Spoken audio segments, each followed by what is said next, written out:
Have a good day and positive light to all my subscribers, repa peeps, ka-vapers at lalo na sa mga bago nating katambayan dito lang sa ating simpleng tambayan at YouTube channel iVape. Our new video content sa ating simpleng tambayan, no power Bluetooth speaker, how to repair within 2 minutes. Kaya ito yung babahagi at tuturo ko sa inyo at papakita ko na rin kung paano tinroubleshoot yung ganitong problema ng Bluetooth speaker, no power.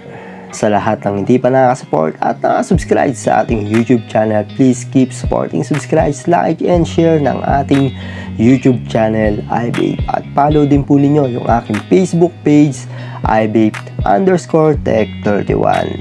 Yan lang po yung ginalaw ko, nag-remove at nag-replace lang tayo ng panibagong spider capacitor.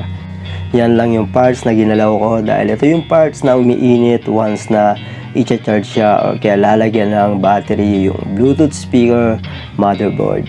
Dahil once na power on ko yan, pagka hinawaan ko yung mismong spider capacitor, umiinit siya bigla. Kaya ito yung aking suspect doon sa problema ng no power ng Bluetooth speaker. Kaya need to follow. Naghanap kagad ako ng compatible ng capacitor spider.